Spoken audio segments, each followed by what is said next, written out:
you think that's important? I'm supposed to use the microphone.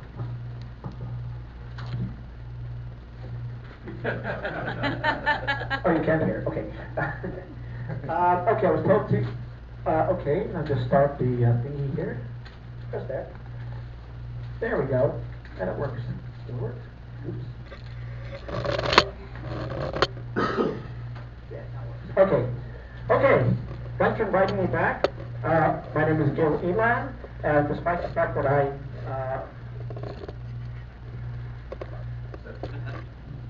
okay, and despite the fact that I was born in the States, I can be president. I'm not running for office. Not yet. Delighted to be here. We have a lot to talk about. I received an email about a list of questions, which I will, of course, talk about. Let's get straight to it. This is this is what? Switch on the mic. Oh, this one? No, on the one on your left hand. I turned it on. It was on. It is on. Switch right there. Oh, on. 1, 2, 1, 2, 1, 2, 3, 4, 5. Either a dead battery or... Okay, in the meantime, while we get that worked out, and this will be part 2. Hello? Part 1, when I was here last time, was about 2 or 3 months ago. Remember? Oh, that's better. Okay. Now I won't have to be able to walk around. We talked about a lot of things. We talked about the situation regarding the elections in Israel, remember? And we said that we didn't have the results in at the time, and apparently Bibi did win. He's now got he swore in his government. He's got a majority of 1. And those who were here last time know that that is almost impossible as a government. In other words, the bets are how long is it going to last? 3 months, 6 months, 9 months? We'll see. But anyway, Israel's got a government now. Israel always had a government, and it will continue. But today I've been asked to talk about ISIS. And a few things are apparently confusing, and based on the questions that I got, I can see where some of the confusion could be. So, let's look at what the topics are today. First of all, ISIS. I was asked about what are the goals and the intentions of ISIS, military and civilian command structures and government structures, military objectives, titles and roles, imam. What is an imam and what is a caliph? Are the two the same thing? Is there a difference between them? Does Iran control ISIS? That was the question. Interesting question because it's very confusing. A lot of people, I've been interviewed on radio shows, and they asked me the same question. We'll understand yes or no in a few moments. Is Iran's Khamenei, the Grand Ayatollah, considered a caliph? Not a simple answer to that. Should the U.S. withdraw support from Israel, and how strong is the Muslim influence in Washington? Ooh, a politically incorrect question, and I will certainly give a politically incorrect answer. We're among friends here, and you may be surprised. There will be a surprise in that answer. Okay, but in order to answer these questions, we have to understand what is ISIS. I know I mentioned ISIS last time as part of the, we talked about the 5 causes of the strife in the Middle East. We talked about the Sunni Shiite strife. We talked about the Arab Spring. I gave a whole list of it there. It was kind of confusing. So this time, we're going to talk just about ISIS. Understanding ISIS 101. And this is one of their posters. That's the flag. And we will raise the flag of Allah in the White House, and they are not just saying it. They absolutely intend to do it. And we'll understand why in a minute. Okay, but to understand ISIS and to understand the answer to about half of those questions, we have to go back to something I kind of touched on briefly last time, but didn't go into details. And that is the Sunni versus Shia rift. What happened was that when Muhammad died, Muhammad, the person who established Islam, received the Quran. When Muhammad died, there was a conflict. There was a debate. There was people killing each other over it, over who should succeed. And one faction said it should be a blood relative.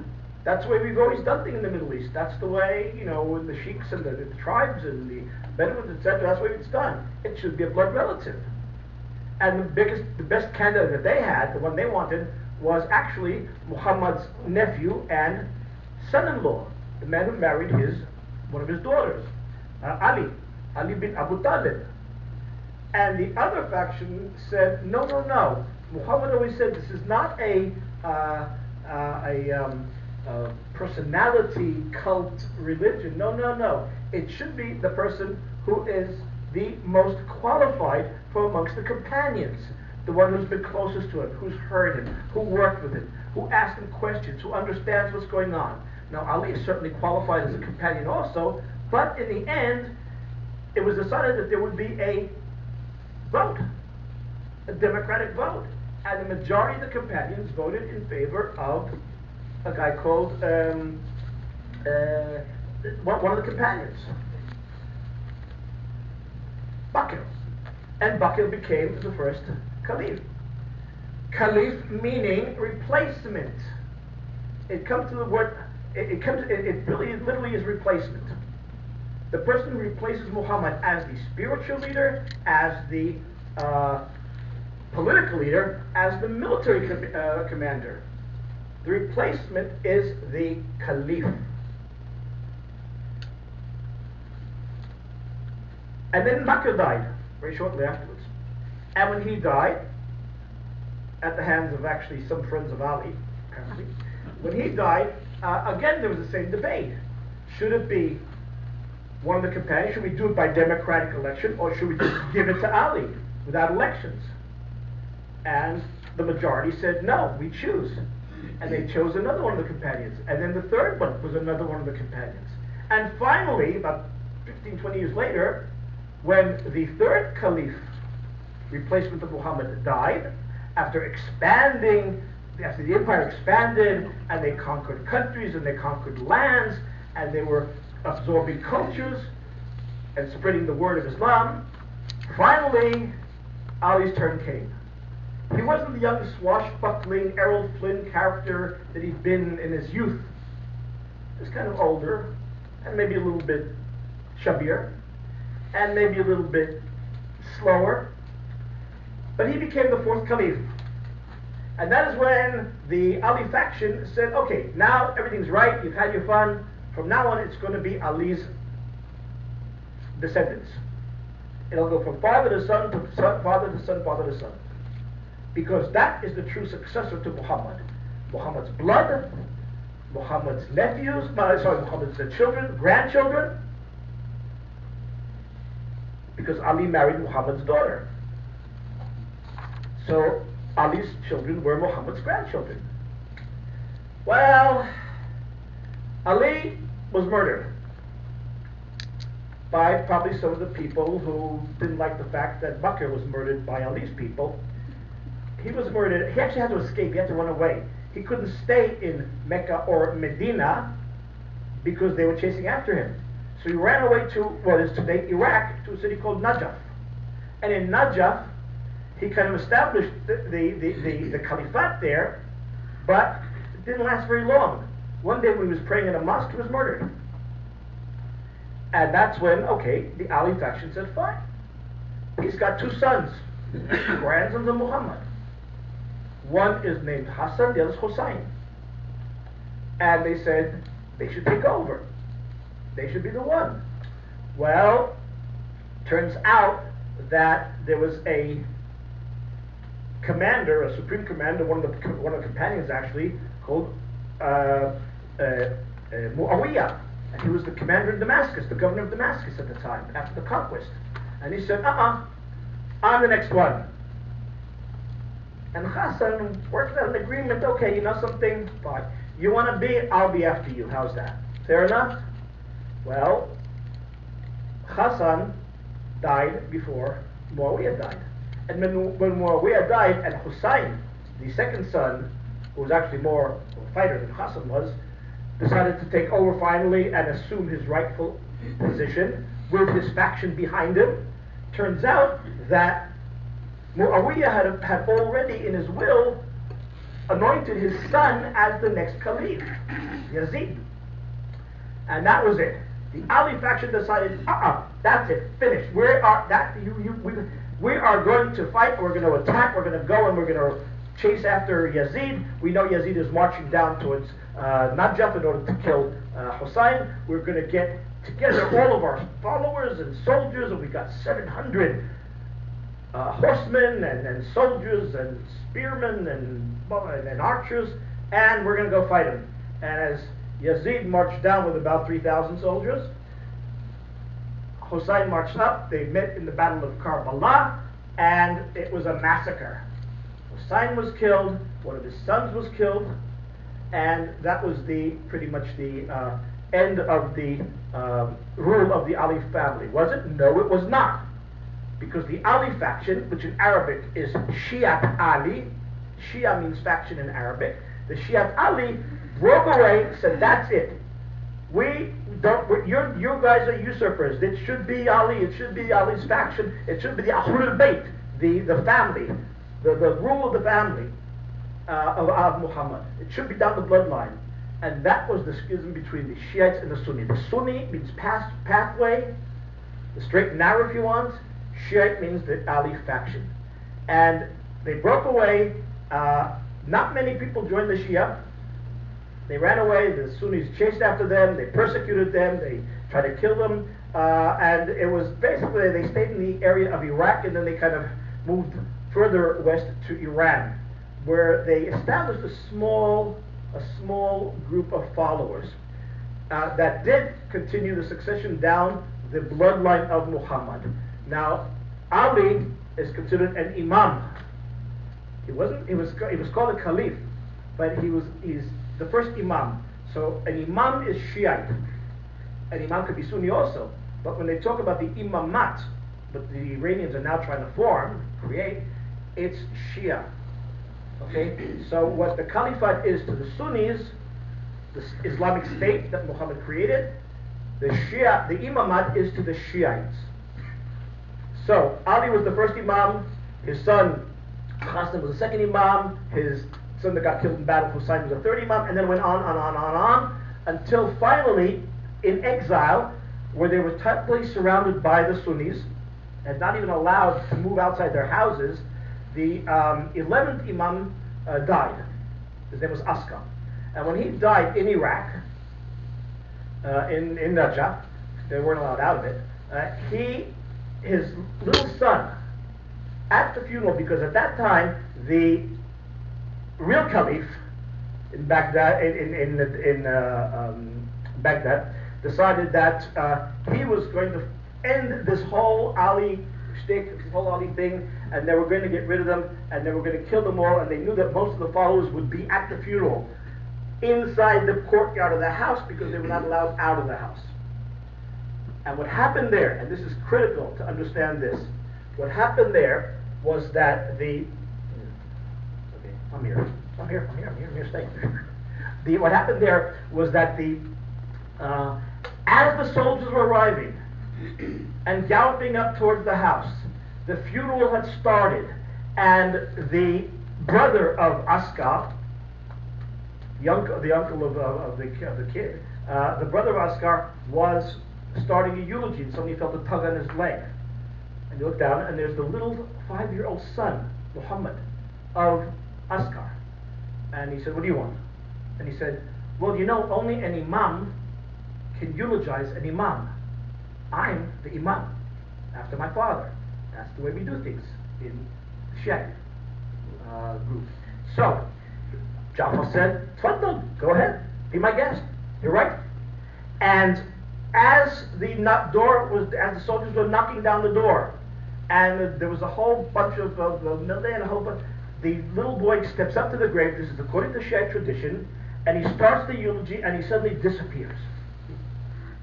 Everybody else was massacred, most people, but he disappears, and he goes into what the Shiites believe was occlusion, where Allah has hidden him for mankind until the right time. And he was to be the 12th Imam. Well, he was the 12th Imam.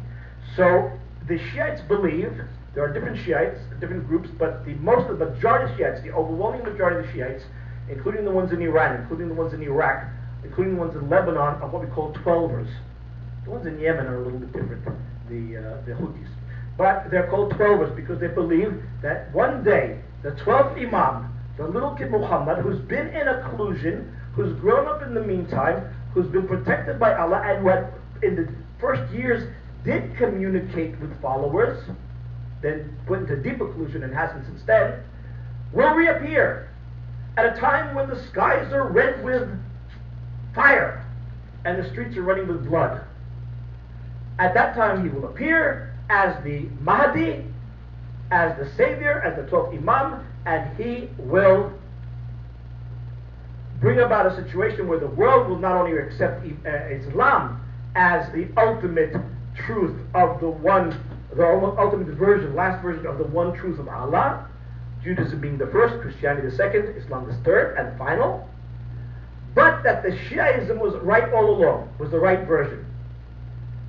The Sunnis never accepted that. And after killing the family at the house in Najaf, they continued to persecute Shiites all along.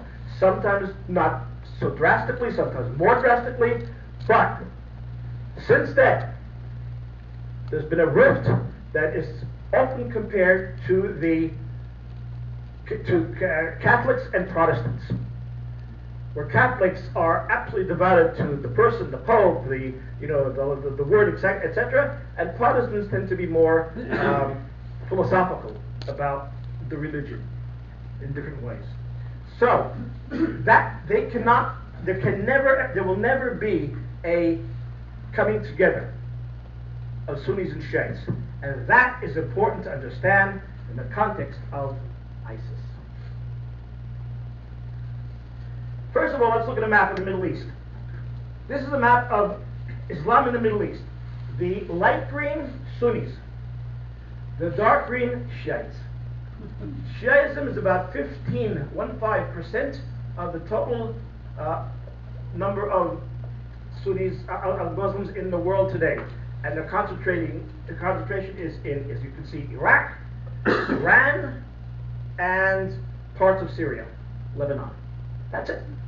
Oh yeah, sure, there's a little green here and a little green there, a few bits and pieces.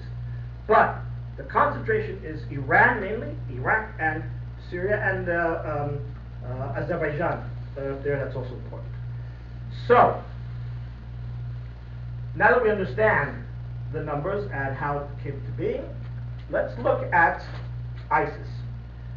ISIS was founded in 2003 after the American invasion of Iraq by a Jordanian called a Sunni Muslim called Abu Musab al-Zarqawi, and he established an organization called Jamaat al-Tawheed wal Jihad in Iraq, which means the fighters of the unification of Allah, or unification of religion and jihad, and the struggle, the war to bring it about in Iraq.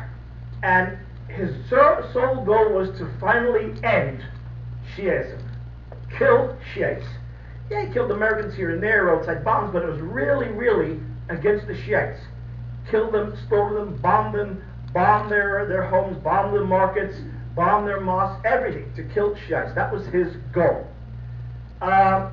He had some friends who joined him. There was a number of sheikhs in the area, but he also bombed the Imam Ali Shrine. The Imam Ali Shrine in Najaf is a big mosque, which is where Ali is buried. And next to it is a house called the House of Askar, which is with the golden dome, the golden mosque, which is where that house was, where the Imam disappeared from. And the house is rebuilt, and the house is nice, and they're expecting the Imam to come back. But he bombed the Imam's shrine in Najaf, and didn't kill anybody. I think one of the preachers, one of the clerks was injured, but that really ticked off the Shiites and also the Americans. He also, I said that. in 2004, al-Zarqawi met bin Laden, joined Al-Qaeda, and renamed his group Al-Qaeda in Iraq, AQI. So he was an Al-Qaeda franchise, the Al-Qaeda franchise in Iraq. Sunni tribes joined him. Sunni tribes led by their sheikhs joined him. But he had a kind of quirky idea, and that was to implement strict Sharia law in every area under his control and those of the sheikhs. Well, at some point they didn't like that very much, because he insisted that people wear, the women wear the long sleeves and the long hijabs and the long niqabs covering their eye, everything. And the sheikh said, look, we've been living comfortably over here pretty well. Yeah, we're Muslim. Yeah, we pray. Yeah, we're Sunnis, but we don't believe in this kind of stuff. At some stage, they got so fed up that they contacted the local Americans and said, this terrorist, this Abu Musab al-Zarqawi, well, guess what? He every, Thursday at noon, he goes to eat hummus at that little restaurant down there around the corner. And sure enough, when they got confirmation that he was in there, they dropped 2 500-pound bombs on the whole building, killing him. Was that the end of Al-Qaeda in Iraq? No. Because it was taken over by this guy. Well, he had a few leaders, and then this guy took over, Abu Bakr al-Baghdadi, who is known, oh, by the way, that's not his real name. He took the name Abu Bakr because Abu Bakr was the first caliph, remember? Way back when. And he kind of grew a long beard, and he took over, and he established it, and he actually changed the name to the Islamic State in Iraq, ISI. It's still an Al-Qaeda franchise. He accelerated suicide attacks on Shiite police and military targets, and his cruelty was beyond, imagination. Yeah. I think you're missing also a huge part of what formed ISIS, which is Ba'athists. Former Ba'athists of Saddam's regime. I'm going to come to the Ba'athists joined them, the policemen and actually the army generals and whole units joined them. In a minute. Now, here you go. Ask a question and you'll probably get your answer in the next slide and next click. Okay, former Sunni commanders and soldiers of Saddam joined the ISI. And they were, of course, the Ba'athists. They were the ones who were but they were Sunnis. This is important to understand. And when you joined ISI, you had to obey their strict Sharia. Strict was an absolute loyalty. You had to pledge fealty to Abu Bakr al-Baghdadi, who in his youth was known as the Butcher of Baghdad. He opened a new front in Syria against both Assad and Hezbollah. Why Hezbollah? Because Hezbollah are Shiites. And he renamed the organization once he went into Syria. He renamed the organization the Islamic State in Iraq and Sham, which is the Levant. ISIS. The S is Sham, not Syria. Or as the president and the administration likes to call it, ISIL. ISIL meaning Levant. Same thing. ISIS, ISIL, the exact same thing. Okay? So, that's what it's called now. Captures the city of Homs. This is huge, because the city of Homs, as you can see right over here, see it? It is on the main road. It actually blocks the road from Damascus, where Assad is being helped by the Iranians, is living, and this area over here, Latakia, Baida, Tartus. This is the Alawite enclave. This is what we call Alawistan nowadays. This is where the Alawites are going to eventually have their state. But during the combat, they spread the Syrian army out, they spread the Iraqis out, and this is one of the causes of the fall of Syria. Syria's fallen. Syria does not exist anymore. I don't know what they're writing in the papers these days. Maybe if we have time, we can get to that later on. But basically, the capture of Homs was also important for other reasons. He robbed the bank. He entered the bank. He stole everything that was there. He entered every single military base along the way, lined up all the soldiers and officers, separated the Shiites from the Sunnis, killed all the Shiites immediately, blew it in the head in front of everybody, and then went to the Sunnis and said, "You joining me or you're joining them?" And the Sunnis, of course, said, no, we're joining you, we're with you, with their weapons, with their tanks, with their artillery, with their planes, with their commanders, with their training, with their combat experience. And that's how ISIS grew and grew and grew and grew. He displayed extreme brutality against the Shiites, Christians, and other minorities. Now, I don't know how many of you have luxury. I'm not going to really go into detail. I'm not going to show you any of the videos or any of the slides. But if you Google ISIS brutality, just an example: Christian family, nicely dressed and all that. They pull them, take them outside. Father, mother, little girl, maybe 3 years old. Okay, they take the girl, they punch her, then they cut off her head in front of the parents. She's screaming. They cut off her head, and they hand the body to the father and the head to the mother. Then they gouge out the eyes of both of the parents. That's the last thing they saw. That's what ISIS does.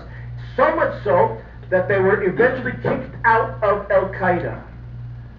The head of the new, after Osama bin Laden was killed, the new head of Al Qaeda was Ayman al-Zawahiri. Contacted Abu Bakr al-Baghdadi and said, listen, you are way too brutal, you are way too violent. You stop that or you cannot be part of the franchise.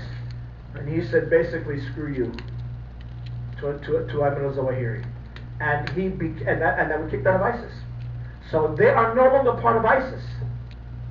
They're not ISIS. They're no longer part of Al Qaeda. There is an Al Qaeda franchise in Syria. It's called Jabhat al-Nusra. Get to it in a minute. So, again, the Sunnis against the Shiites and of course Christians or any minority, but mainly against the Shiites, implemented strict Sharia law, which included, of course, this. In the heat of the summer, women had to dress like this in any area under the control of ISIS, where it was now called the Islamic State. Hundreds of non-Sunni Muslim women and children were captured, raped or brutalized, abused, and sold into slavery. Now, this is just one picture of people who are driving through Homs, to the city of Homs, after capturing Homs. And if you look, there's a little girl over here, holding onto her mother's hand. Another little girl over here. As far as they were concerned, if you're not a Sunni Muslim, you're an animal. You're property. They interpreted Muhammad's words before going to battle. Abu Bakr now fulfilled a lifelong dream,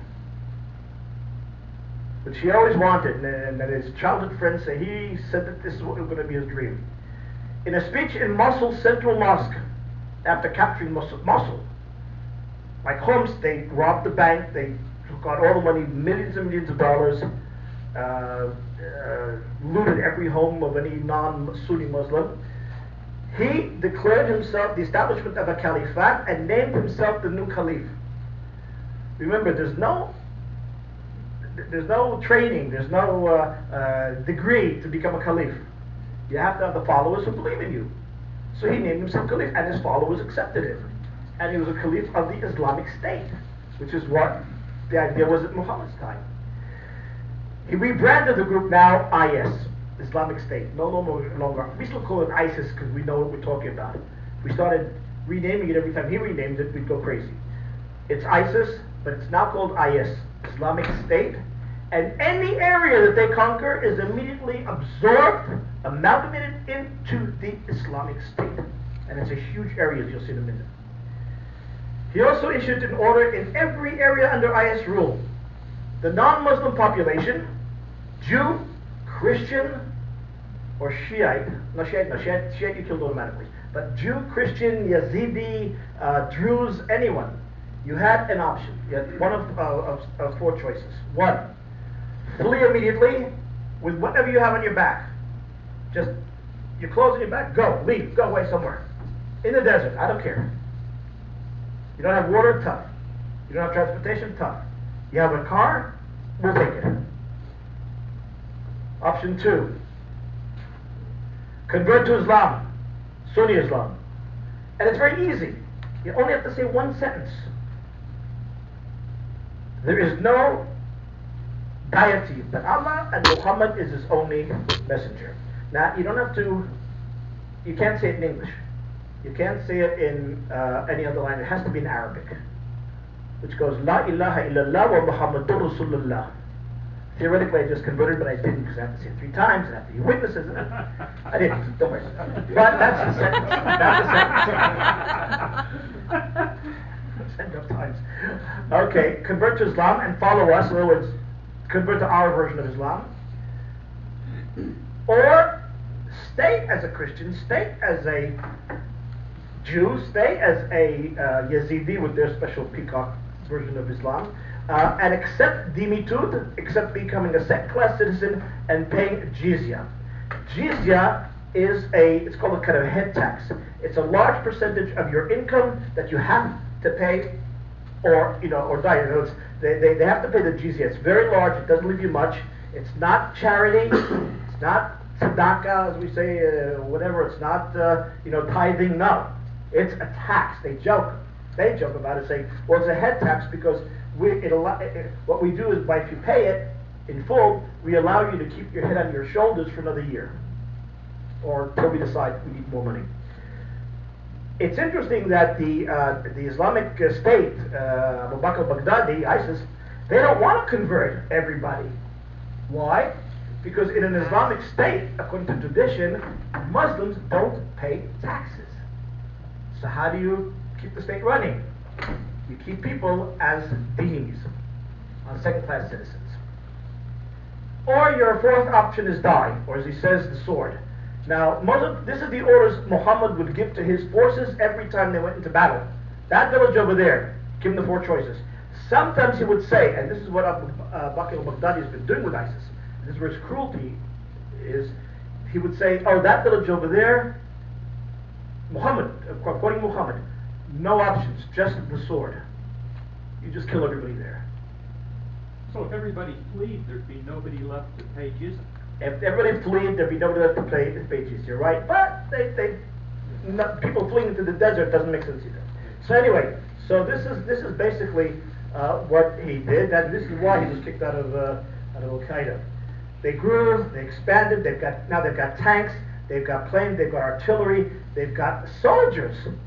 Every base, the soldiers joined in. All the Sunnis joined. The Shiites were murdered, massacred in pits, and then in many cases, at first they would throw them in the trenches and just shoot them. Then they said, "Oh, we're crazy. We're wasting ammunition. Throw them in the trenches and bulldoze them. Just bulldoze the dirt over them, men, women, children, everybody." So now I'll kind of, the questions that we had earlier, now I'll answer. Now we know what ISIS is. Sunni terrorism. It's the biggest, wealthiest, best equipped, best trained, best led terrorist organization that the world has ever known. And they've got income from the jizya, they've got income from oil sales, they've got income from all kinds of sources. So let's look at the questions that I was kind of asked and asked to answer today. So, goals and intentions. That's very simple. Go to their website. This is the map. This is the Islamic State. They don't want to capture America, and they don't even want to kill Americans. Maybe now a little bit, but they really don't. All they want to do is establish the Islamic State as it was, as its largest during the time of the conquest after Muhammad. This is the Caliphate. And as you can see, it includes, of course, what they call Khorasan, which is Iran of today. Shiites. It includes Maghreb, which is Morocco, Rick's Cafe, etc. Tunisia, Egypt, which they call the land of Al-Kinana. They include Habasha, which is Ethiopia. The whole of the Arabian Peninsula, they call it Hijaz, Yemen, etc. So this is what their goal is.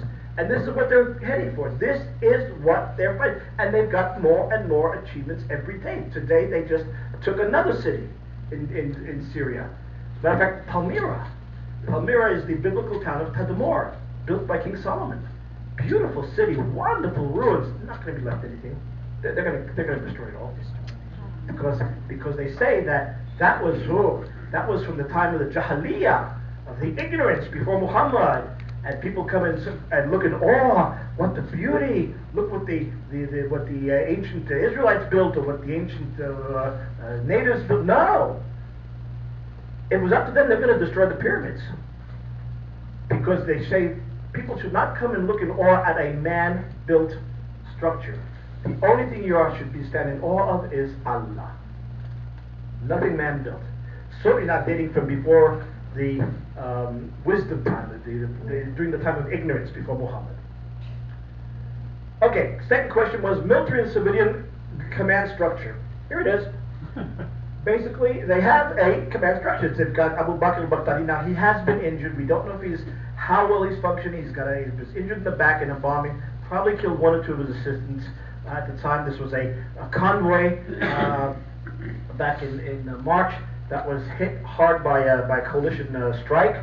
And it was American planes, but it was a coalition strike. And several people were killed there. Not sure. We know he was injured, Baghdadi, but he's been sending out voice messages recently, so he's probably still alive. These are his top lieutenants. You can see it's divided into the inner cabinet. These are the kind of the companions, the one who help him run the whole operation. These are the governors. Each one of these is a governor of a different region that's been conquered, and then he was appointed governor. He was a fighter. He was a general, or commander, the field commander. This is the war office, if you want. The ones who help him plan the war. One of them is the financier. One is the planner. One of them is in charge of this guy over here is in charge of the Abu Kifa is in charge of the suicide bombers and taking care of the families of the shaheeds and the women and the kids and all that. Make sure they get paid, they get the money, they get everything they need as promised, etc. Now, if you'll notice, one name doesn't appear over here. Remember there was an American raid in Syria a couple of days ago? What was the name of the guy who was so-called finance minister? Yeah. Oil guy? What? The energy oil guy? Yeah, the one they killed. Yeah. His name was Abu. I don't know, but anyway, he's not here. Senior moment right now. He's not here right now. He was not a senior commander. He was not a senior. He was not even. I mean, he might have met Abu Bakr once or twice, and that's what they said. That was the argument, the excuse. But he was basically a administrator. He administrated the oil, which was nice and fine, but to risk, the Delta Force soldiers, and fortunately nobody was hurt, nobody was injured, but at least all the experts that I spoke to in the Middle East, including and mainly the Israelis, said, we don't get it. This was not, even unless there was a really, really high value target or somebody really close at top, we don't get this operation. We don't understand why they went in to get this beam pusher, basically. Beam counter. Beam counter. So we don't know. Now his wife was involved in trafficking. She can give us information. We got laptops. We got this. We got that. It was a huge, very well executed operation. But we'll see. Anyway, like I said, the Israelis are kind of skeptic about it. But kudos to the Delta Force. Kudos to so they did a terrific job. They did what they were told to do, and they did it very, very well and very professionally. And nobody was injured. That's what's important. Okay, what are the military objectives of ISIS? Well, like we said, this. It's very simple. It's not to topple governments. No, it's to take over and expand the Islamic State and rule it. And you can see it includes Jordan, it includes Israel as part of Sham, Iraq, Egypt, Andalus. Why Andalus? Why Spain?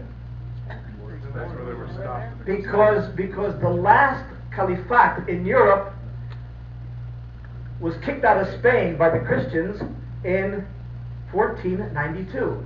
The loss of Andalus is a major historical disaster for the Muslims. They want it back.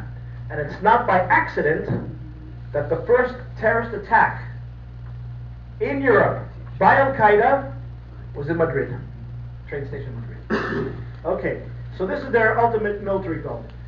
Titles and roles. Okay, let's clarify what if you misunderstood things. I was asked to explain this. Like we said, Imam. First of all, Imam basically means a leader. a spiritual or a political leader. It can be both a Sunni and a Shiite. It's kind of accepted that the imams are the descendants of Ali. The first imam, second imam, third imam, etc. Although a Sunni can also be an imam. Any preacher in a mosque is an imam. Sunni, Shiite, it is. So imam is basically a teacher, a preacher, a leader, a spiritual leader. Caliph, we said, a replacement. The Caliph is somebody who replaced Muhammad as head of the Islamic Ummah, the Islamic nation. Now, a Caliph could be both Sunni, Shiite or Sunni. Ali was a Caliph. Okay, but this is the guy who actually heads the show. Right now, it's the head of ISIS, or his replacement if he's not functioning, whatever. But it can also be a sheikh. Does Iran control ISIS? Okay, you answer that now. Iran is Shiite. ISIS is Sunni. Does Iran control ISIS? Absolutely not. Good question, though. It's a good question. A lot of people get confused with it. But absolutely not. Iran does not. On the contrary, Iran is trying to destroy ISIS. Iran wants to go in with the Americans and with the coalition and bomb ISIS as much as it can, because ISIS's goal is to kill every single Shiite on earth. Simple as that. And they do it. When they enter a village or a base or something like that, they don't ask questions. Are you Sunni or Shiite? And if you say you're Sunni and they suspect, because of your name, because of where you are, because of the village, they'll ask you one or two questions, or even how do you pray?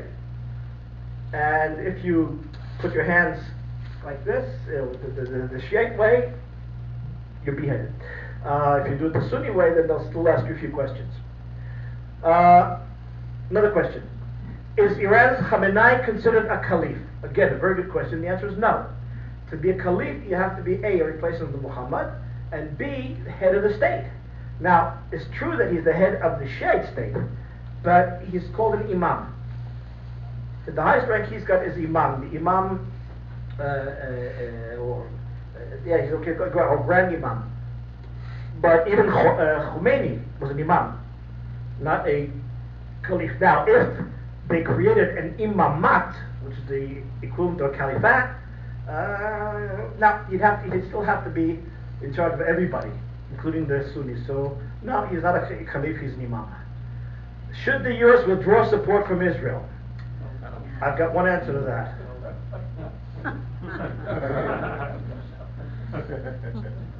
That's my answer. No. Now, Israel is strong. Israel is powerful. Thanks to America. Thanks to Congress. Don't worry about little tips between heads of state. That really does not have much of an effect on Israel right now. Could down the road. But as long as we've got a strong Congress that is supportive of Israel, that provides the funds, that does the voting and the legislature, as long as the people of America, like in the latest poll, strongly support Israel. I was surprised. Despite everything, despite the last war in Gaza and all the bad, news, etc., the support is solid amongst the citizens of the United States. That's good news for Israel. It's good news for this group, I think. Okay, and how strong is the Muslim influence in Washington? With that, I'll kind of wind up over here because I know I'm taking too much time. This was a question that was asked. Well, I'm just going to show you a kind of screen grab of an article. These people worked in the Obama administration. Now, they are all connected with the Muslim Brotherhood. They are all connected. As a matter of fact, I know, I've debated on stage and in the radio with this gentleman over here, Muhammad Ali Biari. He's from Dallas. Right. You're familiar with him? You guys should be familiar with him. He is a registered Republican. He used to be a precinct. Muslim Brothers, what? Yeah, he used to be a priest. He used to be? Yep, he's a member of our club. Yeah. Remember he used to be here? Yeah. I think he's in Dallas now somewhere, but anyway, he's running for office. And I don't know why I said this, but yeah, he's very, very sympathetic to the Muslim Brotherhood. He actually tweeted when he was working for Homeland Security that there's no problem because the U.S. Constitution is Sharia friendly. It's not. The U.S. Constitution, you have a question? Where is he running for office? Somewhere downtown. I'm not sure exactly, but he's running in Dallas. Dallas County? Dallas County maybe, I know that he's running, I don't know exactly where, I just heard someone told me the other day that he's running. But the main thing is that it's not. The U.S. Constitution guarantees rights, equality of women, human rights, civil rights. It guarantees freedom of speech, the First Amendment. It guarantees the right to bear arms. I heard somebody here had a big collection of guns. So do I, and I'm a member of the NRA. It guarantees us that right. Sharia does not. The only thing Sharia guarantees is that whatever the leader says, that's it. And everything has to be according to the Quran. And women can be beaten. And women don't have the same voice, the same rights, even property rights. And there's a lot more to it. I don't want to go into it right now. So, yes, it is. Now, this article, for some reason, ignored two others who I would say certainly influenced the Washington right now. One of them is Valerie Jarrett. Yeah. And she did mention in an article, in an interview several years ago, about how proud she is of being Iranian. And she kind of hinted at her religious beliefs. And the other is Huma Abedin, who is still very close to Hillary Clinton. And she, I'm not answering the question now, I'm not making an opinion here. She, however, her parents were leaders. Her father has passed away, but her mother is still a leader of the Ikhwan of North America, the Muslim Brotherhood of North America. And her mother is also a member of the Muslim Sisterhood of Saudi Arabia. And they published the Muslim Brotherhood's magazine here in the United States. And Huma Abedin herself, when she was a student, was a member of the Muslim Student Association, a Muslim Brotherhood structured, established organization. So the answer, yeah. How strong? In this administration? You know, I don't know how strong it is, but it's there. Okay, and okay, I think I'll stop here because we started kind of late. I don't know how much time do we have. As much as you need. Go ahead. Okay, Go in that ahead. case, I want to touch on this. Yeah, absolutely. Because the deadline is coming up in 5 weeks, more or less, July 1st. Okay? I want to touch on this because what's happening, I don't think a lot of people realize. The deal is pretty much already set, despite everything that's being said. That's why the Grand Ayatollah in Iran allows himself to say today that, we will never accept inspections. Excuse me, that was part of the deal. So let's look and see what were the demands, what were the requirements, and what is probably happening, and why, and what is so surprising, and why, for example, if the deal, as I suspect, based on discussions I had in Israel with friends of mine who are right at the top over there in intelligence and in assessments, why it looks as though the Iranians are smiling and the Iranians are going to be able to eat their cake and have it. They're going to be able to give up everything that America is demanding and still have nuclear weapons. First of all, we got to understand what we're talking about here. Countries with nuclear weapons today, very quickly. USA. How many countries are there, by the way? Anybody know? How many? 5, 8, 10? 10. 9. well, 8 and maybe another one. USA, Russia, yeah, you can guess what the maybe is. France, China, India, Pakistan, North Korea, and maybe Israel. Israel never admitted to having it. Foreign press says that it does have it. I have reason to believe that the foreign press is right. Okay, now, how many words does each one have? Let's see.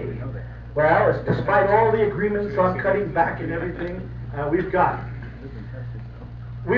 under here 7,315 warheads of various kinds, including not necessarily mushroom cloud warheads, all kinds. You have some people here in military, you know what I'm talking about. 8,000 in the Russia, the UK 225. Don't feel sorry for them. Most of them are H-bombs. Okay? France 300, same thing. China is about 250, also most of them H-bombs. India has between 90 to 110. Pakistan has 100 to 120. Asterisks there, because at least 4 of those, if not more, actually are owned by Saudi Arabia, and at least 2 have probably already been delivered. Because Saudi Arabia does not trust anybody from stopping the Iranians from developing nuclear weapons. By the way, the nuclear weapons that Iran is developing are not against America, are not against Israel. Not in the first round. Saudi Arabia, that's a big enemy. Why? Saudi Arabia is Sunnis. We're coming back to it. Iranians are Shiites. They can't stand the fact that the Sunnis control the 3 holy, the 2 holy places, two of the 3 holiest mosques to Islam. One is the Kaaba in Mecca, the big black structure there. The second is the tomb of the Prophet in Medina, what used to be called Taif. And the third is third is in Israel, the Dome of the Rock. So, but they're not going to bomb that. So anyway, those Pakistani weapons, why are they Saudis? Because Saudi Arabia financed the entire Pakistani nuclear program. And North Korea's got under 10. I wouldn't get too excited about them. They can't put any of them on missiles. They're much too big for that. They just can't do it. So they haven't figured out that technology yet. But how many does Israel have? Who knows? They're not telling. If I was to guess, I would roughly guesstimate around a couple hundred. Not all of them Hiroshima style. Not necessarily thermonuclear, not necessarily H-bombs, but some of them very, very unique and very clever, and not, just total destruction. Not all of them are strategic. Some of them are tactical, and we'll have to talk about that in a different briefing.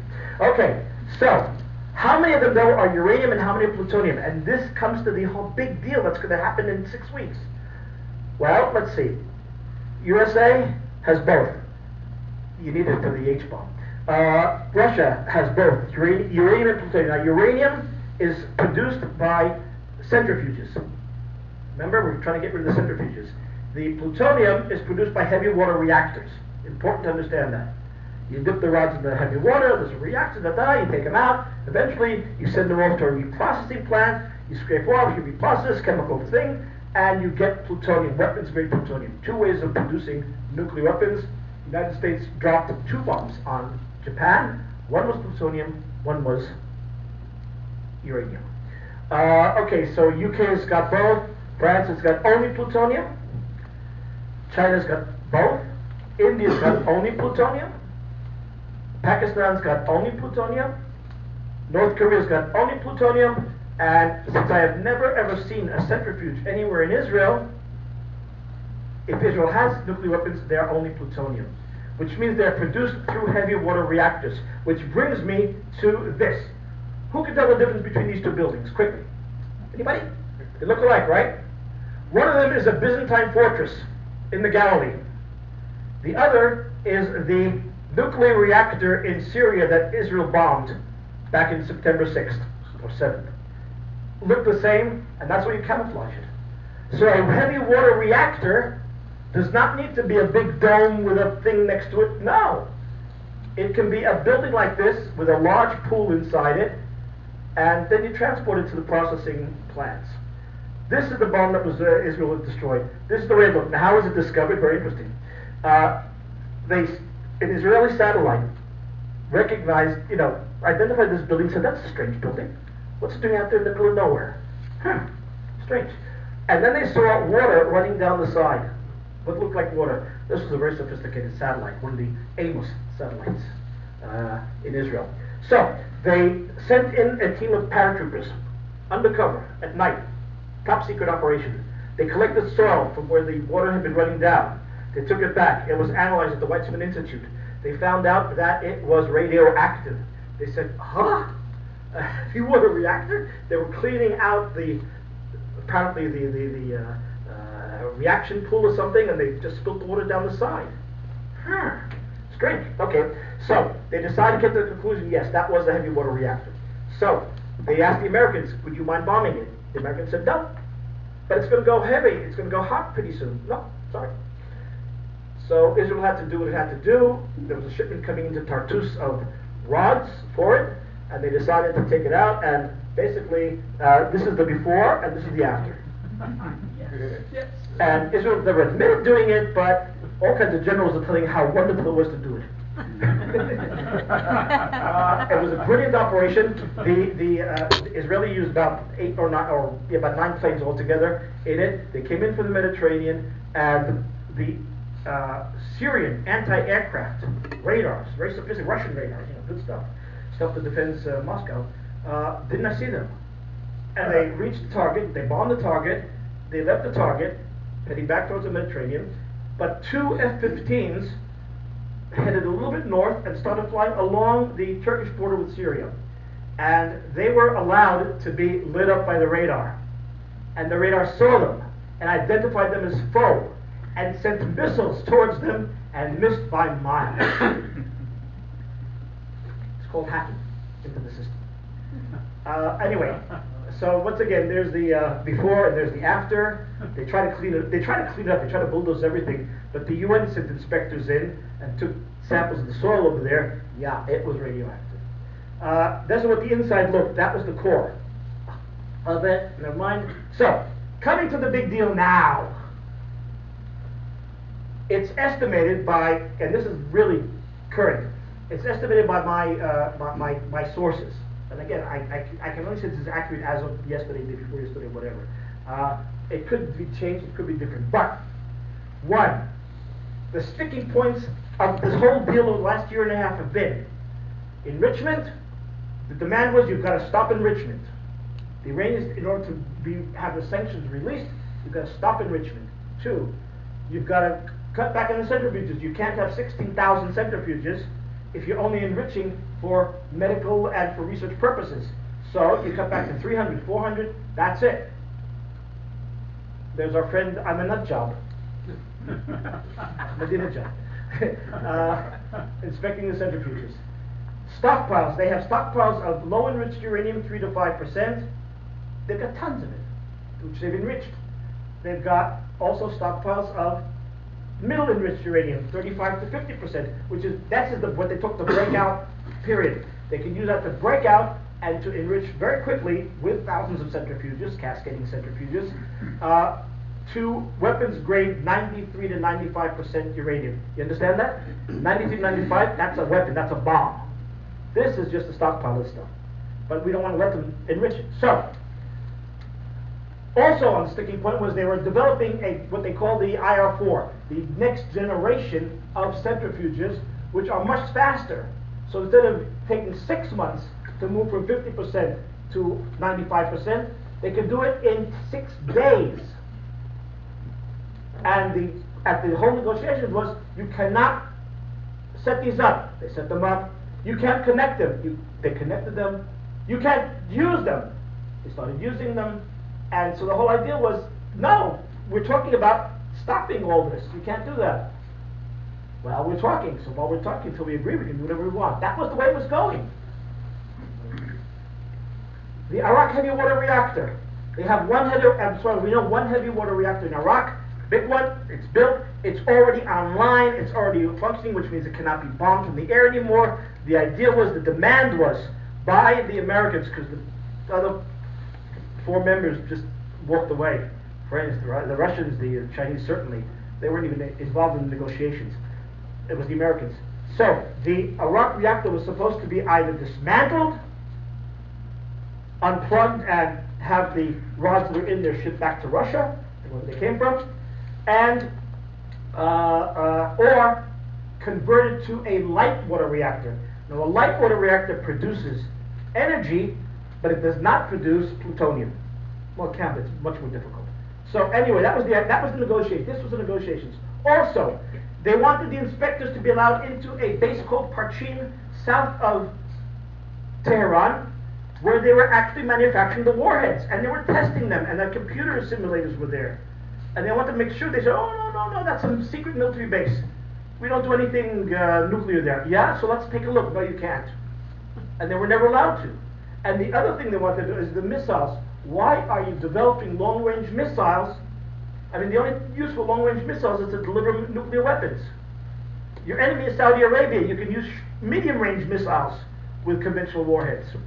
So, what is the deal? Why is Zavad Zarif the foreign minister of Iran smiling, and John Kerry looking like he'd rather be in a swift boat in Viet Cong territory right now instead of being there. Because what they possibly, and again, I can't say this, which I can't sign off on this, but this is what most experts say is developing. A lot can happen in 6 weeks, but this is why the Iranians are celebrating, and the Americans are trying to desperately spin it some way. As far as the enrichment, it will end. The Iranians are going to announce the end of enrichment. The centrifuges will be dismantled, the old ones and the new ones, with the exception of maybe, I think, 300 that will be kept in Fordow just for research purposes. And they won't be enriching uranium, they'll be enriching other isotopes. They agreed, in all probability, that the stockpiles of low-enriched uranium and of medium-enriched uranium, thousands of tons actually, will be removed, shipped out, as was demanded in the beginning. Wow. The next generation centrifuges, removed. They've agreed to this. The Arak reactor will be converted to light water reactor. The Parchin military base, no inspections. No. That's what Ayatollah was saying today. No, we will not accept inspections of our military bases. And as far as the missiles are concerned, also no inspections. No, this is our military secrets. This has nothing to do with you. It's got nothing to do with the nuclear program. You might think so. We don't think so. But even without these two, all that. I mean, I can smell the ticker-taper parade down Fifth Avenue right now. Hallelujah! We've made it. We brought the Iranians to their knees. Although it's interesting that an Iranian general, just day before yesterday, said we've brought America to its knees in this agreement. You saw that. We brought America to its knees. So, okay. So, why? What? What's missing here? Think. What is missing here? What is missing here that enables, aside from the last two, that tells the Iranians, don't worry, we've got a green light to develop nuclear weapons as soon as we can, as soon as we want to. What? No inspections. Well, no inspection of these two areas. Problems we don't know. Assuming that all these will be, let's assume that all this is kosher. All of it. No, not that. Okay, back here. If they had one heavy water reactor going operational in Syria, hidden in the desert, how many more do they have in Iraq, in Iran, in Syria, in Yemen where they're fighting now to maintain the ground of the Houthis? How many more do they have? How many have they been running for some time now? How much plutonium have they already produced in secret bases that I know about but nobody's had access to yet? There is nothing over here about heavy water reactors aside from the one that they say they're going to convert. They say. Yitzhak Rabin had a great saying. He used to say, well, they said, so they said. So they said. You believe them? No. Doesn't matter. They might have dozens of them. They might have enough plutonium already to build 2, 3, 4, 10 bombs. And that's what's missing over here. And that's where the Iranians are celebrating, and the Americans are trying to spin this one way, or even talking now maybe we'll extend the talks. I don't think that's going to happen. I don't think so though. So, this is the situation right now. Now, I don't. It's already 8:45. I don't know how much time you guys have, because okay, basically, without the slides. Syria is collapsed. Now, Iran does not want to lose Syria. It needs Syria. It needs. It's an honor thing right now. It needs to save Assad. So, could allowing Iran to help Assad in the, he doesn't have an army anymore. He's lost the Golan Heights. He's lost most of Damascus. The Iranians are overextended. They cannot continue fighting in Syria. Let me just get a map over here. Russia does not help supporting them anymore. Okay, right now, that's the only area Assad controls. That's it. ISIS has already moved beyond that. They're already sitting on these hills over here, overlooking Latakia, which they can bomb it any day they want to. They can move in. Right now, he is still in Damascus, but his family's already left. And they're in Belarus, believe it or not. If the Alawites lose Alawistan, this area over here, which is all they've got left, that's all they control, this is all already under the hands of ISIS or Jabhat al-Nusra, which controls the Golan Heights, the green over here, then they'll be slaughtered. The Alawites will just be slaughtered, there won't be any more. And that, for Iran, will be loss of face. And it means, oh, we supported them, but, you know, the Americans and the others, they got the best of us. So, it could very well be that it's part of this big deal. Iran's going to make this whole big gesture of giving up everything, while really giving up nothing, because the centrifuges were all along the diversion, the smoke and mirrors, if you want, and they'll still have the nuclear weapons, and they will have permission to let Assad continue to support Assad, and thereby still have a foothold in Lebanon, where they have over 160 missiles pointed at Israel. It's complicated, okay? And I think that I've given you enough food for thought. If there are any questions, I'll be happy to take them. Turn the lights on. Yeah, you can turn the lights on. Can I ask you to begin with? Sure, first question. Is it CAIR, K-I-C-A-I-R? C-A-I-R, Will you CAIR. tell them about, and I don't know if everybody familiar with CAIR, the website for the Muslim people in America, to see what's going on in America. Yes. Jim, I don't know if you can go to Google and pull CAIR up. CAIR is the Committee for American Islamic Relations. American Islamic Relations. CAIR is the largest organization established by the Muslim Brotherhood in the United States. It's run by the Muslim Brotherhood in the United States, and it basically what it does is it fights any type of denigration of Muslims. Anytime somebody comes up, I've been threatened by them many times because I said something about creeping Sharia. No, there's no such thing, and I get letters from lawyers saying cease and desist and all kinds of things. But we. Did I do that? I don't know if you It's want a to- PR. Go ahead. It's a PR arm. Well, it's not just a PR arm, it's a legal arm. And they're instructing people what to do at your local schools Oh, yeah. for their rights. Oh, yeah. They're giving them Oh, yeah. employment rights. It's a sort of ACLU for the Muslim community. If you want to sort of alarming, and I'm not paranoid at all, but if you go to CAIR and see it and review it, just like you would the Jerusalem Post, to get an insight, it's rather frightening to see what's going on in our own country. Yes, ma'am? How do we know, because I live in the neighborhood, we have several mosques, and how do you know what Muslims in America are, if they're Sunni or Shia? By the way they pray. They're holding their hands in front of them, they're But Sunnis. you- If they hold their hands on the sides, they're Shiites. It depends.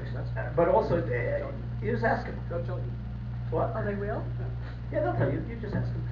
It doesn't matter though. I mean, they're all Muslims, and they all have the same goal of creating, an Islamic compliant or Sharia compliant world. Just that the fighting within them is really not got nothing to do with us. That's the infighting within them. Let's start. In the history of nuclear weapons, I don't think anybody has ever heard that one nation exports nuclear weapon to another nation. Other One than nation- what you just said today.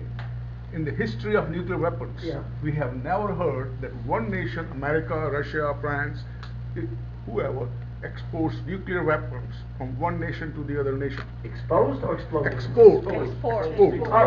Transfer. Transfer, yes. Well, absolutely we have. Absolutely we have. Except for what I heard tonight, Pakistan is doing to Saudi Arabia. Of course they did. we Yeah. gave- Which is much closer, I which is mean, much transferring. closer to Yeah. Israel than Iran. Yeah. Well, But when US had a treaty trying to set up, have a resolution of the nuclear weapon with Iran, Israel created so much fuss, which is fine, Wait, which there is was no need to. when was there a treaty? Just last 6 months. How come Israel doesn't say Nothing anything? was signed.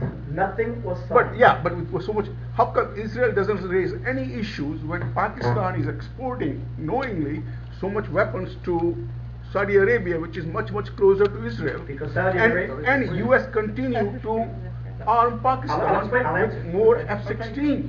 What, this whole thing doesn't make I'll any answer. sense. First of all, it's complicated. Israel is at peace right now with Egypt. Israel is at peace with Jordan. Peace treaties. Israel, in preparation for a threat from Iran, has been given an Air Force base, a full Air Force base in Saudi Arabia. It's called the King Fahd Air Force Base, where there are Israeli personnel there right now. Now, Israel does not have a peace treaty with Saudi Arabia, but Israel and Saudi Arabia have very, very close relations. And therefore Israel, on the contrary, Israel would love to have Saudi Arabia have nuclear weapons, because Israel and Saudi Arabia are not enemies, and have not been since 1948. In fact, and this is what people don't know, when Israel bombed the Iraqi nuclear reactor in Osirik back in 1982, it was guided by an AWACS. Now, Israel does not have AWACSs. It's got a similar plane, but it doesn't have an AWACS. Saudi Arabia did have an AWACS then, at what? That we gave him, and that AWACS was in the air with Saudi Arabia Air Force, and Saudi Arabian pilots, and Israeli technicians. And that plane guided the Israelis to Osirik. Middle East is not what you read in the papers. The Middle East is circles within circles, and nothing is as you read about it in the news. It's all nuances, and there is no such thing. Now, Saudi Arabians are not friends of Israel. Don't think for one moment. They're not friends. But in the Middle East, as in international politics, the first thing I studied in London when I studied international politics was, the first thing I told us was, there's no such thing as friends, there are only national interests. And the national interests of Saudi Arabia now are to be friendly with Israel, and the national interest of Israel is to Saudi Arabia to have nuclear weapons. Yeah, but Your Pakistan question. is announced enemy of Israel, No, and US no, continues it isn't. to supply weapons True. to US. Even 3 weeks ago, there was announcement of $1 billion transfer of weapons to Pakistan, including F-16 upgrades. Yeah. Yes. So, but Israel Who said F-16 is an enemy of Israel? being supplied to Pakistan, Yeah, so? but Israel doesn't have no concern about that. No, not at all. Pakistan? No, not at all. All right, your question here? By the way, another Shiite country, guess what? A Shiite country in the Middle East gave Israel, also, Israel's got 2 air bases outside in the area around Iran, but outside, sorry. I took it out. Right, okay. I was going to show you a map, doesn't matter. Azerbaijan is a Shiite country. In fact, the Grand Ayatollah today in Iran is not a Farsi. He's an Azeri. And he comes from Azerbaijan. And yet, thanks to the help of the Saudi Arabians, Israel, who helped us negotiate it, Israel now has an air base also ready in Azerbaijan. In other words, it's got Iran covered from 2 directions if it needs it, because both countries are afraid of Iran having nuclear weapons. So the Middle East, again, it's not as it seems. It's circles within circles. It's very interesting, and these relations have been going on for a long, long time. Last time Saudi Arabia fought a war, last time Saudi Arabia fought a war against Israel, 1948. Yeah. All right, so going back to this deal, this nuclear deal, a couple The points. supposed deal, yeah. Couple of points I'd like to just clarify. According to what you just said, it's entirely likely and probable that they could build plutonium reactors wherever, whenever, in their own country. We'd never know, and that's just a given. We're never going to find them. We're never going to know. Well, So you know, they did it. If they can do it in Syria, right next to Israel, certainly the Iranians can hide it somewhere in their country. So that's a foregone conclusion. They can maybe build these things. So with that being said, getting this deal done and removing all these things that they're removing, which are there's a lot of good things that are coming about of that. If you can verify and if you have that regime, it's not necessarily a bad thing. So in and of itself, I don't see why the agreement, if it's made, is not, and followed through, wouldn't be a step in the right direction, given the fact that you can't, the major thing that you're saying that they could do, you can't stop anyway. The other thing I'd like to say about that is, isn't it also, for them to go from,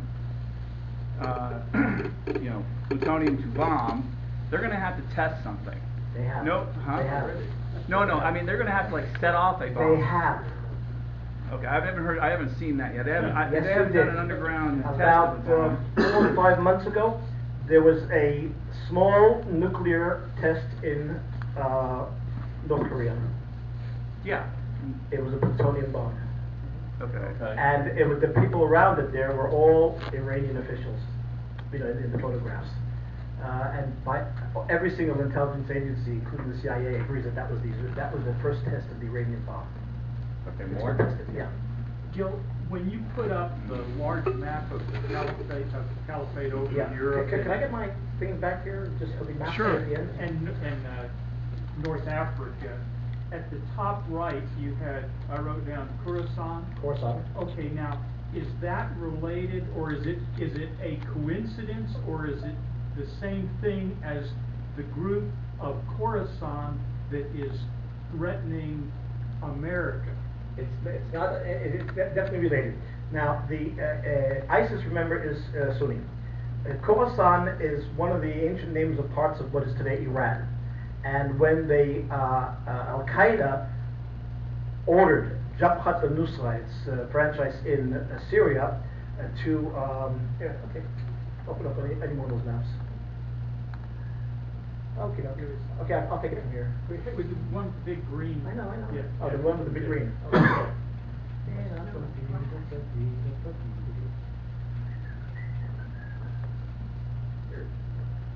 Okay, that one? No, you want the black one. Get the one, the black one.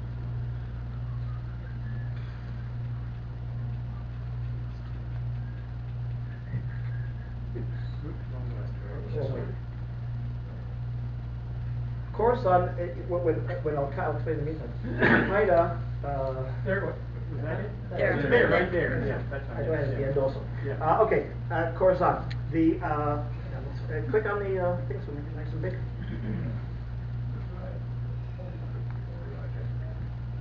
Click on that. Trying. Yes. There we go. Good. Yeah. Okay. When Al-Qaeda, look, the difference between Al-Qaeda and I had a few maps, but I didn't want to go into it. The difference between Al-Qaeda and ISIS is Al-Qaeda is dedicated to killing Americans. 9/11, that was just the beginning. And there will be more. Right now, or not now, months ago, Ayman al-Zawahiri, the current commander of Al-Qaeda after Osama bin Laden was killed by America, he said that his goal now is a 9/11 squared. Not, when he's talking about the number of casualties. 2,000, 2,500 casualties, not enough for him. He wants that squared. And one of the things he's doing is he's ordered his large franchise in Syria, the Jabhat al-Nusra group, which is as large as ISIS, almost as large as ISIS, to start recruiting Americans and Europeans, basically blonde, blue-eyed, Caucasians with European passports, with American passports. You radicalize them in the social web, social internet, and you bring them over to Syria. They come over there, and then you recruit them. You meet them at the airport. They're recruited. They're even more radicalized. They're converted to Islam if they haven't converted already officially, and they are trained and brainwashed to be suicide bombers. Now, right now, there's a lot of security at the airports. It's not great, but it's better than it was before. But how much security are you going to have when you get a nice young couple in their 20s, nice boy, nice girl, laughing and giggling and speaking in English and cultural phrases, and oh, did you see the Letterman show last night? The last one, wow. And they get on the plane, and they're sitting, and they're cuddling, and they're all lovey-dovey, and they're all kissing and all that, and they blow themselves up because they've got the bomb inside them already. That's what they're planning, and they already have that kind of a weapon that can be inserted inside. It was already tested by the brother of one of the bomb makers, and there's no way of detecting it. It can go through everything, so that's what they're recruiting now. So they named the organization Khorasan after that area, which is going to be the large part of the caliphate. when they take over Iran. So it's kind of, it was an Al-Qaeda, if you want, kind of, sticking it to Iran. You might call yourselves Iran now, you might be Farsi, but you're Shiite. We're going to take over. Their primary source of power is money, gold. ISIS. And we know when they got into Mosul, they got $600 million of American gold from the Iraq there, all right? Mosul But- and, Yeah, all right. Now, who's handling their money? What are they bank? I mean, I thought that, I'm very serious about it. You got currency is the, gold currency. I mean, are they putting it in, European banks? Where, somebody's gotta be managing. I think that's part of what this hit- I mean, this hit of the you soil just guy think was they gotta after. write checks for all that. Yeah, I think that was part of what this hit on us oil guy was after. They got a lot of their financial network. well, they got part of the financial network, which is on the computers there. They use a system called the dollar system. It's an old Islamic system. Islam doesn't, it frowns on banks because banks charge interest, and interest is not allowed because that's it's against Islam, like usury. Because like in Christianity and Judaism, etc., we got over it. That's not Christianity, so we can build the industries, etc. Eventually, Islam has not. But what do is this: you get, let's say you want to transfer $10,000, right? So wherever you live, let's say you're in Iraq, in a solid Sunni area, etc., under control, etc. You go to a little corner shop with a suitcase with $10,000 in it, and you give it to the guy. A week later, 3 days later, whatever the time is, some guy walks to a nice little bodega in New York, or in California, or in Dallas, in Richardson, and he gives the right code, he says the right words or whatever, and he gets $10,000 in his hand. They don't use banks. They don't need banks. But they're laundering the money. It doesn't matter. Whatever they do it. If they get caught, they get caught, but they don't get caught. Okay. Money doesn't cross borders. It doesn't cross borders. It just shows up.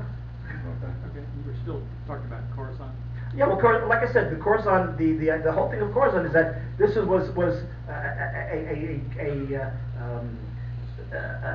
kind of a stick at the Iranians, saying that you might think that you're Iran and you're Persian.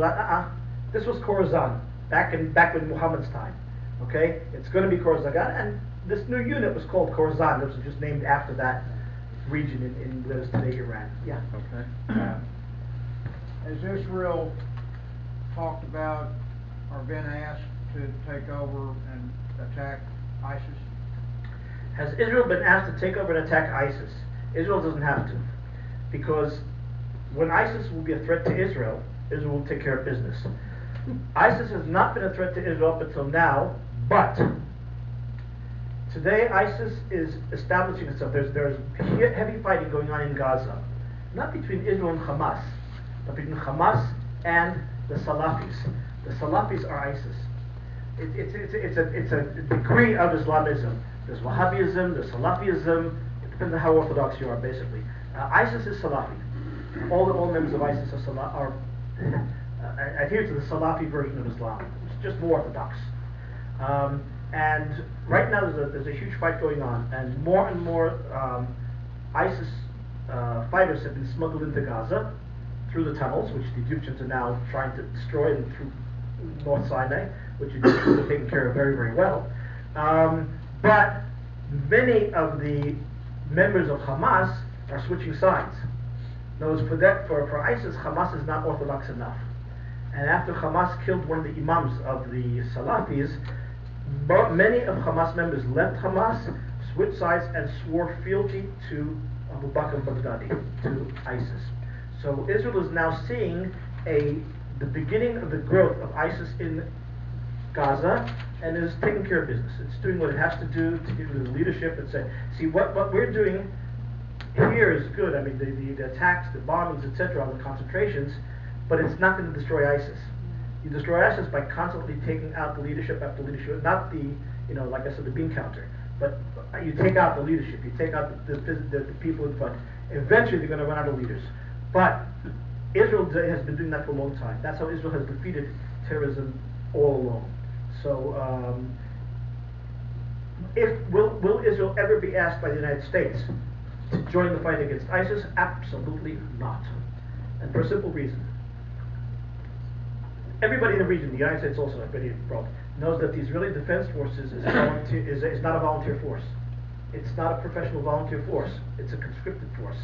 Whether it's the kids serving their 3 years of national service or 4 years, or the reservists.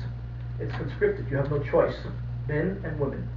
And it's called the IDF for a reason, the Israel Defense Forces. Not Israel Attack Forces or not the worldwide police forces. It's the Israel Defense Force.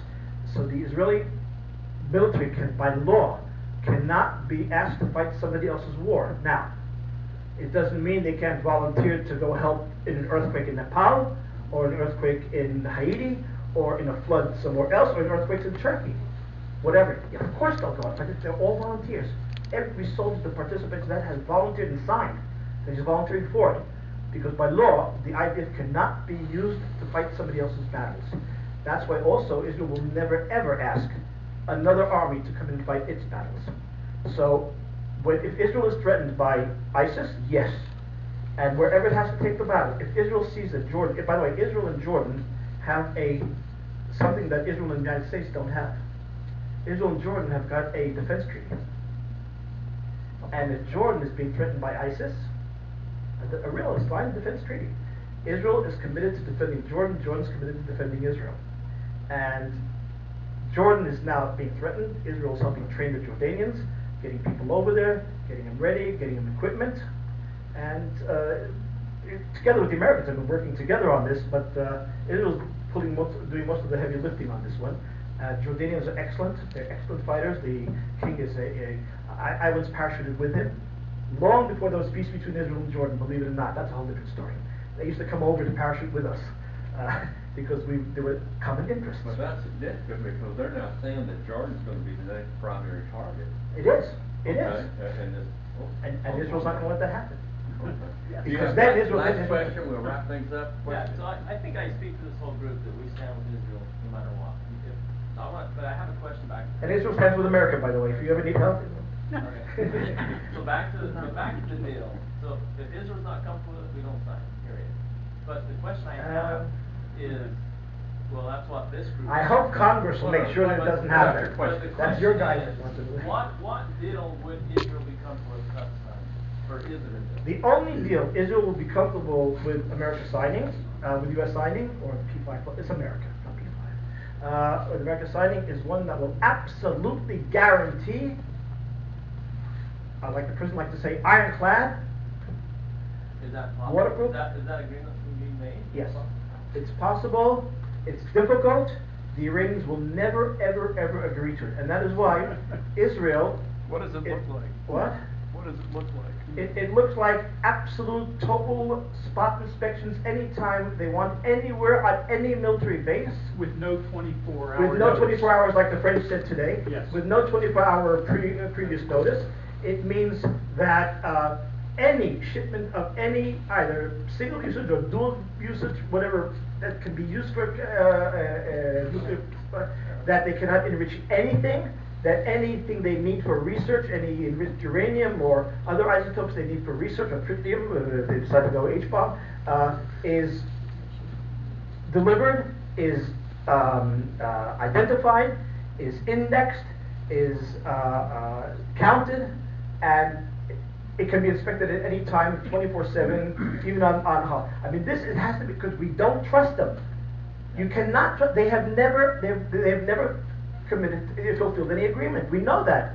The current president, in his memoirs, wrote how he lied to the negotiations in the beginning of the negotiations of other things. Yeah, we told them we do this, we do that. No, we never did it. But we told them, they went back and they reported that they got achievements and we moved forward and there's advancement.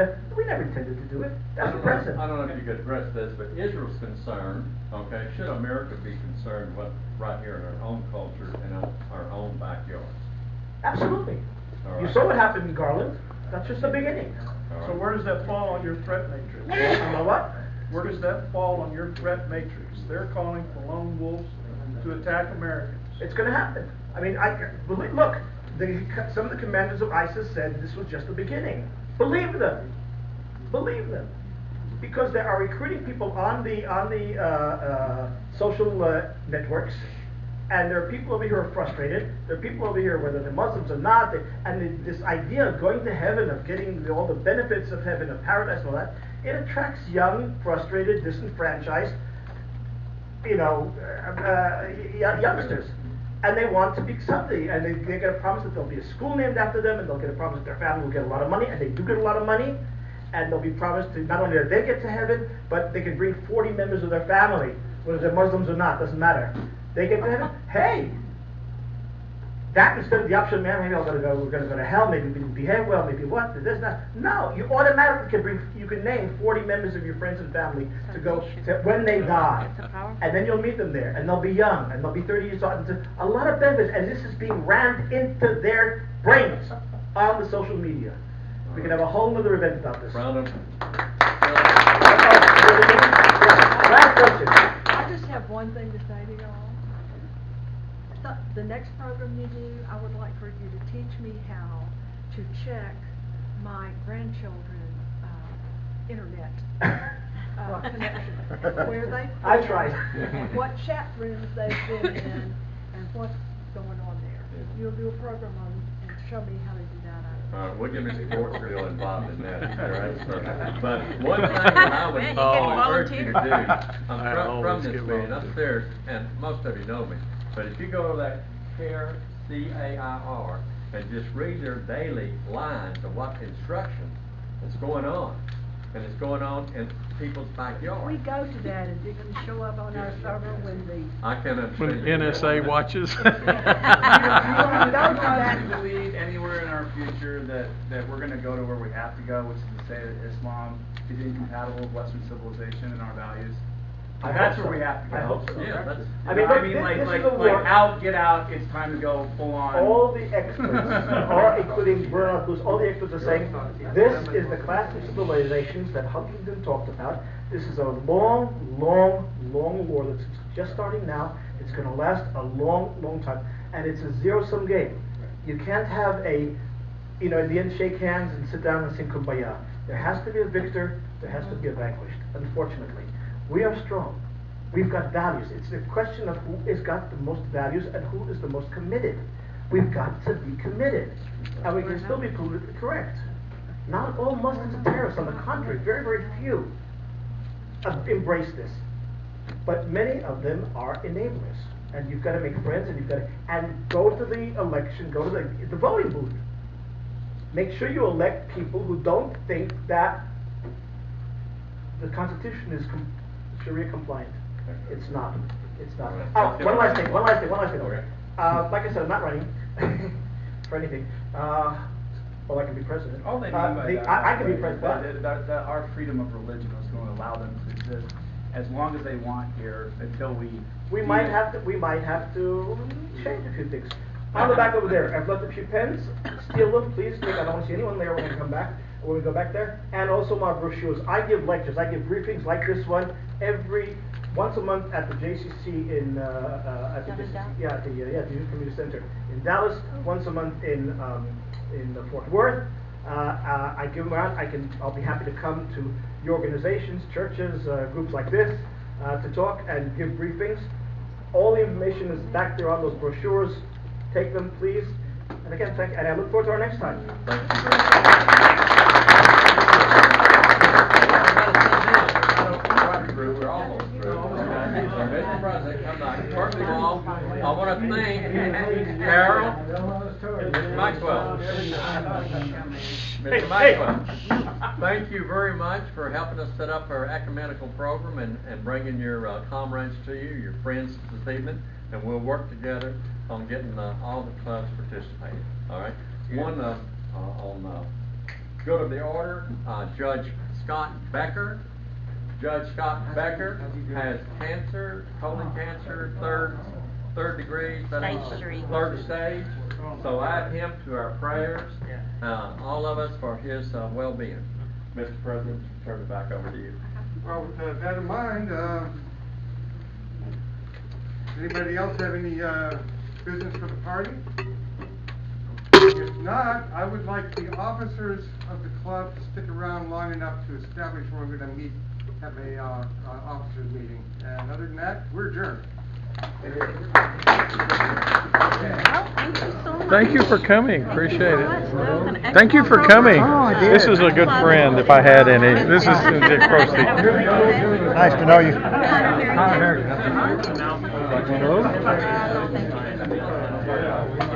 I know you're coming. You're coming back, so you don't need one of these, do you? Figured you'd be there.